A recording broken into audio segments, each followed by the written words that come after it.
I'm Abhishek Garodia and I'm an engineer. See, my question is with regard to the hudud laws. Can I ask more than one question? One question, then wait, inshallah, I'll come back to you, and then second question. One question at a time. You can go back. Yes, brother. Please clarify what hudud laws mean, basically with respect to the sexual exploitation of women. Sexual exploitation of women. It's a very pertinent topic right now, and it's been pertinent all through our lifetime. My point is, let's take the example of Pakistan.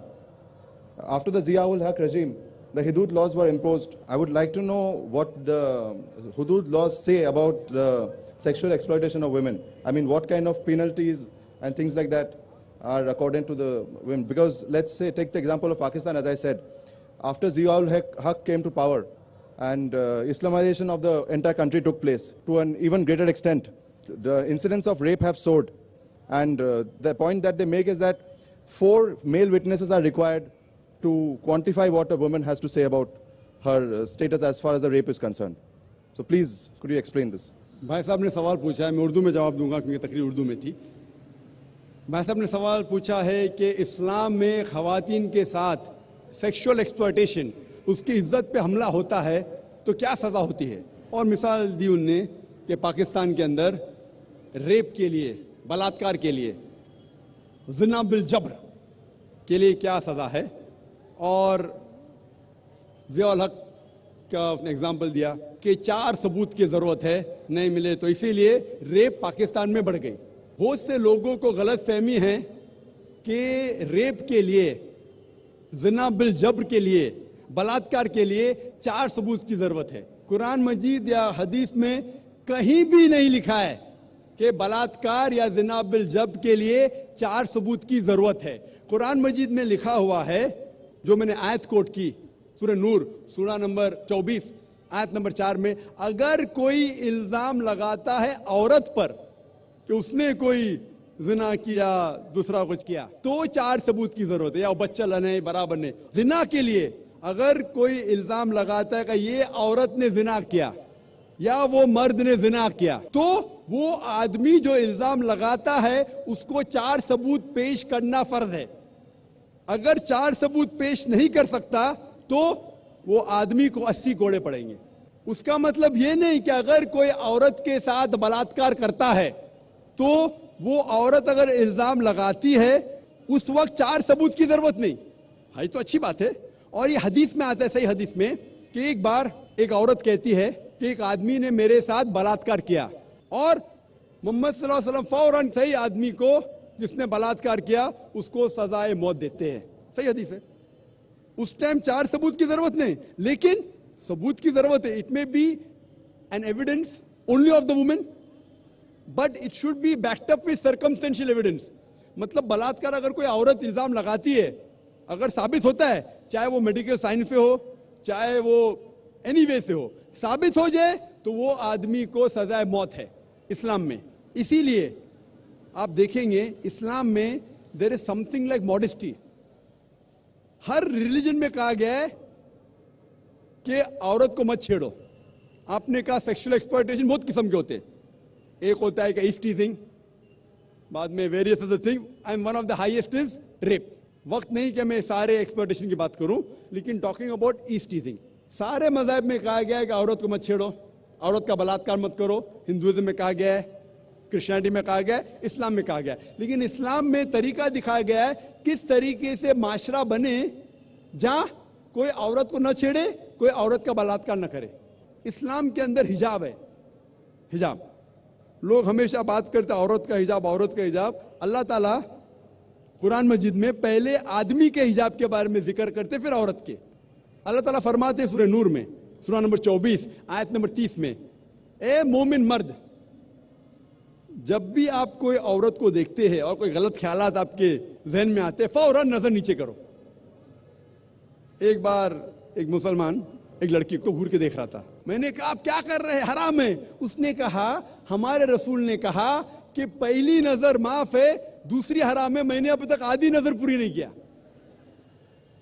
जब अल्लाह के रसूल ने कहा कि पहली नजर माफ है, दूसरी हराम है, उसका मतलब ये नहीं कि आप घूर घूर के एक लड़की को 10 मिनट तक देखो बिना पलक के झपकाए, विदाउट ब्लिंकिंग, और कहो कि मैं नजर पूरी नहीं किया। अल्लाह के रसूल का कहना यह था, अगर अनइंटेंशनली, अनजाने में आप कोई औरत को देखते या लड़की को देखते, फिर से उसके ब्यूटी पे फीस्ट करने के लिए मत देखो। उसके बाद आता है हिजाब औरत के लिए। सूरह नूर सूरा नंबर 24 आयत नंबर 31, से टू द बिलीविंग वुमेन, कहो मोमिना से कि वो अपनी नजर नीचे करे, अपना सिर ढाके और अपनी जीनत न दिखाए, एक्सेप्ट व्हाट नेसेसरी, जितनी जरूरत है उतना। सिर्फ अपने वालदा, अपने शोहर, अपने बेटे जो महरम हैं उनके सामने वो इतने हिजाब स्ट्रिक्टली करना जरूरी नहीं। हिजाब के 6 नुक्ते हैं इस्लाम में। सबसे पहले नुक्ता है सतर, मर्द के लिए नाफ से लेके घुटने तक एक्सटेंट, खवातीन के लिए सारा जिस्म, सिर्फ चेहरा और हाथ टिल द रिस्ट, कलाई तक के खुले रह सकते, बाकी पूरा जिस्म ढका होना चाहिए। बाकी 5 नुक्ते मर्द और औरत के लिए यकसा है। दूसरा नुक्ता, कपड़े इतने पतले नहीं होना चाहिए ताकि आप उसके थ्रू देख सकें, it should not be transparent और ट्रांसलूसेंट। नंबर 3, इतने चुस्त नहीं होना चाहिए ताकि मर्द या औरत का ढांचा दिखे। चौथा नुक्ता, इतने भड़कीले नहीं होना चाहिए ताकि ऑपोजिट जिन्स, दूसरा जिन्स मुतासिर हो सके। 5वां नुक्ता, दूसरे जिन्स के कपड़े मत पहनो। 6ठा नुक्ता, वो कपड़े मत पहनो जो दूसरे मजहब की निशानी है। 6 नुक्ते हैं। और अल्लाह के रसूल फरमाते सूरह अहज़ाब में सूरा नंबर 33 आयत नंबर 59 में 59 में अल्लाह फरमाते, ए नबी कह दो अपने बीवियों से, अपने बेटियों से, मोमिन औरतों से कि जब भी वो बाहर जाए तो एक क्लोक ओढ़े, जिलबाब ओढ़े, ताकि लोग उन्हें पहचान सके। No one should molest them, कोई उनसे छेड़खानी ना करे। मैं पूछना चाहता हूं आपसे कि अगर कलकत्ता में 2 जुड़वा बहन, बहुत खूबसूरत, यकसा खूबसूरत, दोनों कलकत्ता के सड़क पे चल रहे हैं, एक बहन पहनी है इस्लामिक कपड़े, हिजाब, सारा जिस्म ढका हुआ है, सिर्फ मुंह और हाथ कलाई तक खुले हैं। दूसरी बहन मगरिबी कपड़े पहनी है, मिनी स्कर्ट और शॉर्ट, और दोनों चल रहे कलकत्ता के सड़क के ऊपर। और कोने के ऊपर खड़ा हुआ है एक लफंगा लड़की को छेड़ने के लिए। मैं आपसे पूछना चाहता हूं, वो कौन से लड़की को छेड़ेगा? वो बहन जो इस्लामिक हिजाब पहनी हुई कि वो लड़की जो मगरिबी मिनी स्कर्ट और शॉर्ट पहनी हुई? किसको छेड़ेगा? Obviously the one with obviously the one wearing the western cloth, the mini skirt and shorts. तो इस्लाम में सही कहा गया, हिजाब कहा गया है औरतों से, ताकि वो औरत को प्रोटेक्ट कर सके। और आप जानते हैं कि अमेरिका में जो हम समझते सबसे तालीम याफ्ता मुल्क है, सबसे ऊंचा मुल्क है, मोस्ट एडवांस कंट्री, आप जानते हैं वहां सबसे ज्यादा रेप होते। अकॉर्डिंग टू स्टैटिस्टिक्स ऑफ 1990 में FBI के स्टैटिस्टिक्स के हिसाब से ऑन एवरेज तकरीबन हर रोज 1756 cases of rape took place. हर रोज इतने बलात्कार हुए। 1996 की स्टैटिस्टिक्स से US डिपार्टमेंट ऑफ जस्टिस, हर रोज तकरीबन 2713 रेप हुए। 1990 में 1756, 1996 में 2713 में भी अमेरिकन को और मर्दानगी आई, बढ़ गया रेप, बलात्कार बढ़ गया।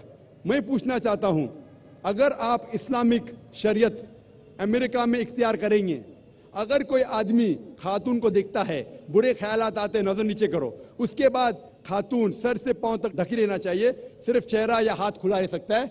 उसके बाद अगर कोई आदमी किसी का बलात्कार करता है, कैपिटल पनिशमेंट, डेथ पेनल्टी, सजा मौत। मैं पूछना चाहता हूं, बलात्कार की तादाद अमेरिका में बढ़ेंगी, वहीं के वहीं रहेंगी या घटेंगी? See the point about America. बढ़ेंगी, वहीं के वहीं रहेंगी या घटेंगी? मैं पूछना चाहता हूं आपसे। I cannot answer this. बढ़ेंगी, वहीं के वहीं रहेंगी या घटेंगी? अगर कोई आदमी बलात्कार करता है, और मैं सवाल पूछा हिंदू से, कई गैर मुस्लिम से पूछता हूं मैं कि अगर आपके वालदा का कोई बलात्कार करता है, हाइपोथेटिकल, और अगर वो बलात्कार करने वाले को आपके सामने लेके आया जाएगा, आप क्या सजा देंगे? 100% सब गैर मुस्लिम ने कहा कि मैं उसको सजाए मौत दूंगा। तो अपनी वालदा का कोई बलात्कार करता है, आपको सजाए मौत देने का है। दूसरी किसी वालदा का करता है तो आप बोलते हैं सजाए मौत इज अ मर्सीलेस पनिशमेंट, वो बहुत खतरनाक है। कोई गैर मुस्लिम ने कहा कि मैं तो उसको तड़पा तड़पा के मारूंगा। सबसे लीस्ट बलात्कार जो पूरे दुनिया में होता है वो सऊदी अरेबिया। क्यों? क्योंकि ये शरीयत वाला लागू है। पाकिस्तान कौन कहता है कि पूरा इस्लामिक मुल्क है? नाम का है Pakistan. Some places they follow, some they don't. कुछ चीज फॉलो करते, कुछ नहीं। तो पाकिस्तान को मत देखो इस्लाम को जांचने के लिए। पाकिस्तान या सऊदी अरेबिया या दूसरा कोई मुल्क को मत देखो। इस्लाम को जांचना है तो जांचो कुरान और हदीस की रोशनी में। मैं आपसे पूछना चाहता हूं कि अगर अमेरिका में रूल लागू हो जाएगा कि कोई भी आदमी अगर गलत नजर से देखता है उसे नीचे देखना चाहिए, औरत हिजाब पहनना चाहिए, उसके बाद कोई बलात्कार करता है सजा है मौत, तो अमेरिका के अंदर ये बलात्कार की तादाद बढ़ेंगी, वही के वहीं रहेंगी या घटेंगी? I should be allowed to also say something about this. So first give the answer, then I'll give you a chance to speak. You're giving me very few options. Sorry? Are you not giving me the right options then? There's no fourth option. Is there a fourth option? No, then I can't answer, I guess. No, is there a fourth option? That's what I want to talk about. Is there any fourth option?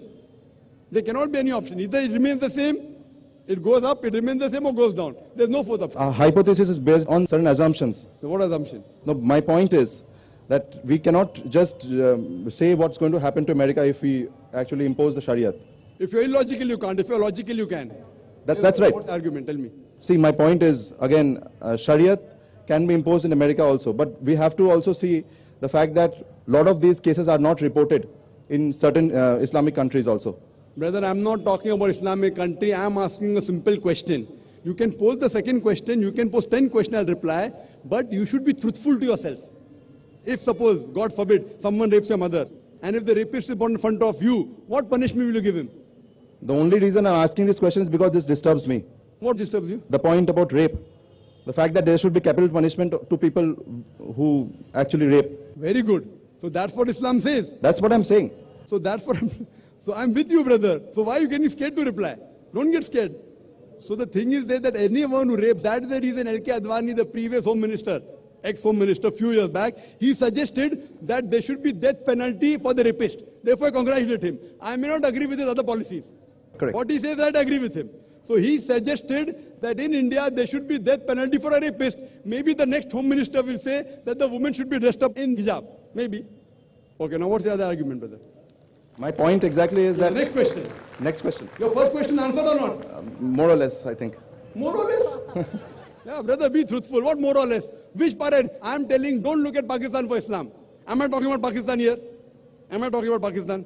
That means you didn't hear my lecture correctly. I told that don't look at Muslims or Muslim societies. आप मुसलमान और मुस्लिम माशरे को मत देखो इस्लाम को जानने के लिए। इस्लाम को जानने के लिए कुरान और हदीस देखो। मैं कुरान का इतना हवाला दिया, हदीस का हवाला दिया, आप बोलता है most, what most? Your answers are absolutely fine as far as the hudud laws are concerned. Like that. जी दोस्तों, जैसे कि आप लोगों ने आज की वीडियो देखी है, तो दोस्तों जैसे डॉक्टर जाकिर नाइक ने बहुत खूबसूरत तरीके से जवाब दिया है और उम्मीद करता हूँ दोस्तों कि वीडियो आप लोगों को अच्छी भी लगी होगी। अगर वीडियो आपको अच्छी लगी हो तो हमारे चैनल को लाइक करें, सब्सक्राइब करें, ज़्यादा से ज़्यादा शेयर करें। शुक्रिया।